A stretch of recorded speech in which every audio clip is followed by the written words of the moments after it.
chicken skin. At ayan nga, binabad na natin sa tubig para lumambot siya, at siya na ipiprepare natin maya maya lang. Wait natin siyang lumambot at nang ma-prepare na natin. At ayan na nga, nalinisan na natin at naisala na natin. Nagpiprepare naman tayo ng mga sangkap. Ayan, naggayat na nga tayo dyan ng kalamansi at idediretso na natin dyan sa chicken skin natin. Ayan, tuloy-tuloy lang ang ilalagay natin ng mga hiniwa nating kalamansi. Ilang piraso lang yan guys, nilagay ko dyan para pantanggal lang siya ng lansa.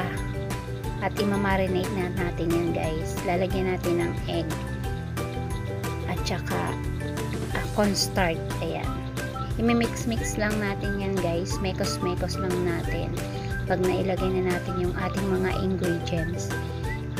Nilagyan ko pala dyan yan ng asin, paminta, at ayan, mekos-mekos lang natin siya guys.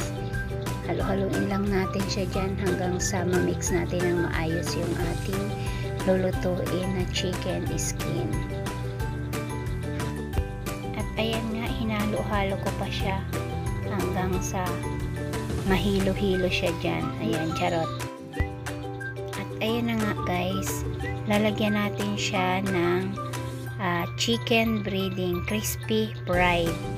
At tatakalin natin siya dyan guys kung gaano karami yung ilalagay natin na crispy fried. Ayan. Ayan, kalahating tasa nga pala dyan yung nilagay ko na crispy fried. Kasi diba templado na siya at medyo maalat din yan. Naglagay na rin ako dyan ng kaunting ginisa mix at kaunting asin, kaya konti na lang yung nilagay natin. At ayan nga, mag-a-add pa tayo ng cornstarch. Tinakal ko nga rin pala yung nilagay ko dyan na cornstarch.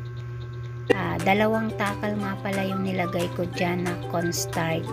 Mas marami sa crispy fried na nilagay natin kanina.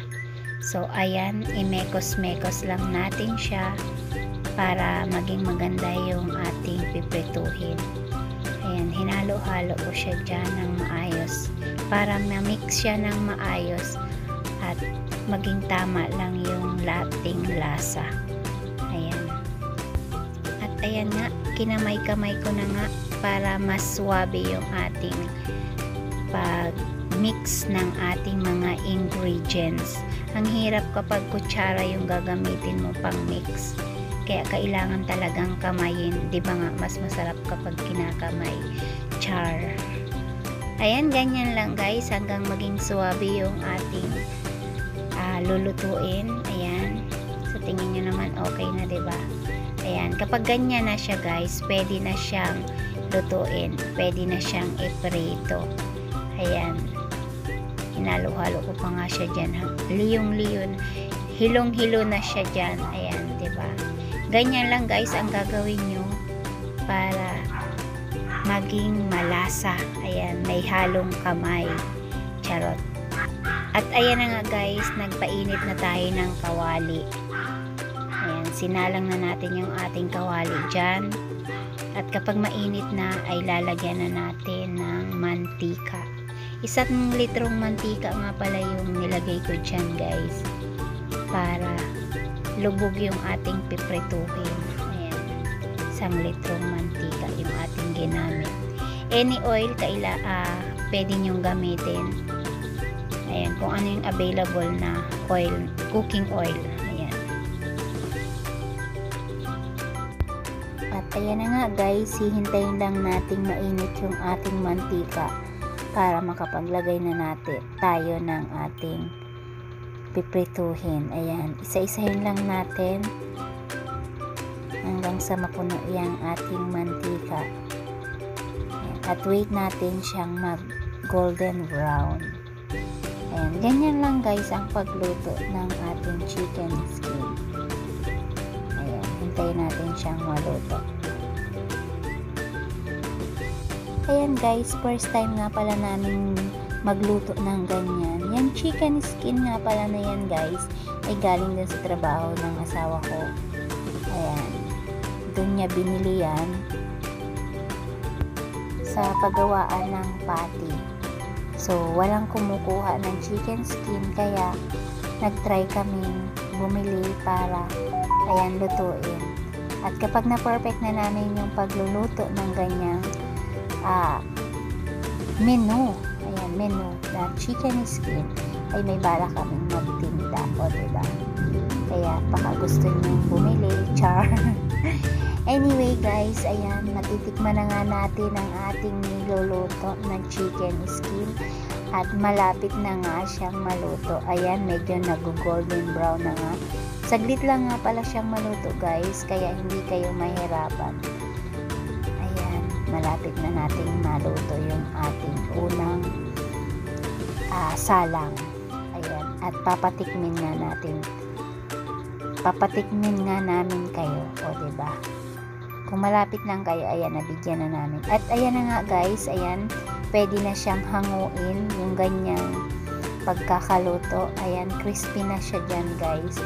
At ayan, tatanggalin na natin sa kawali para malasahan na natin kung sakto ba yung ating mga nilagay na ingredients at kung pwede na ba tayong mag-business ng ganyang menu, chicken skin, o diba? Kaya mag-PM na kayo sa akin, baka gusto nyong bumili, murang-mura lang, char. O diba guys, ayan, mukhang yummy-yummy na, diba? At ayan nga guys, hahanguin na natin siya para matikman na natin. Mukhang yummy-yummy nga siya dyan, diba guys? O ayan, medyo brown na talaga. Ready na talaga siya. Ayan, wait natin siya. At ayan nga guys, yung itsura ng ating chicken skin. Ayan, inuutay-utay lang natin siya dyan na magpantay-pantay yung pagkaka-brown niya. At ayan, hahanguin na natin siya at palalamigin natin at nang matikman na nga natin ang ating menu for today. Ayan, ganyan lang guys. So medyo marami-rami nga pala yan guys, kaya pinaulit-ulit lang namin. Ganun lang yung procedure sa pagluluto ng ating chicken skin. Ayan. Ayan na nga yung ating unang salang na ating chicken skin. O diba, mukhang yum-yum. At ayan, pinapalamig na nga natin. At maglalagay nga ulit pala tayo ng pangalawang salang natin. Ayan, pinaulit-ulit lang namin guys hanggang sa matapos namin yung prepare namin na chicken skin. At ipapakita din namin sa inyo kung gaano siya karami yung ating lulutuin na chicken skin. Ayan. Iniisa-isa lang siya dyan guys. Hindi kasi siya pwedeng ibuhos. Kailangan isa-isa para hiwalay-hiwalay yung kanilang hiwalay. Hindi siya magdikit-dikit kapag naluto na. Ayan, wait lang din natin siyang maluto hanggang sa matapos natin yung ating prepare na chicken skin. At ayan, kailangan nyo lang din siyang haluin. Hintayin, hindi siya pwedeng iwanan dahil masusunog siya dyan guys. Kailangan nyo talagang haluin hanggang sa mag-golden brown. Madali lang kasi siyang maluto, kaya ayan, kailangan talaga siyang bantayan. At ayan na nga guys, nag-brown ulit yung ating pangalawang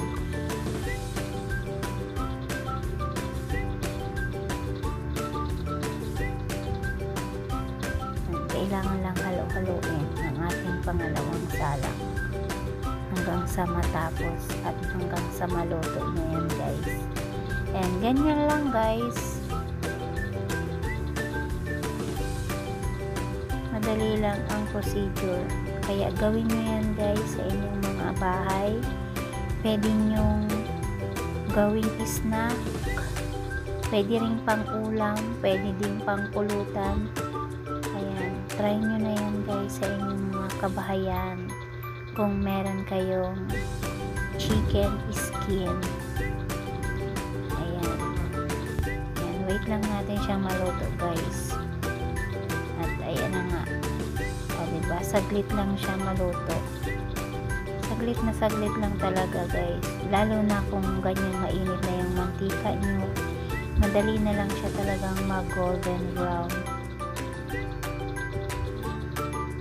Ayan diba? Nakadalawang salang na nga tayo dyan sa ating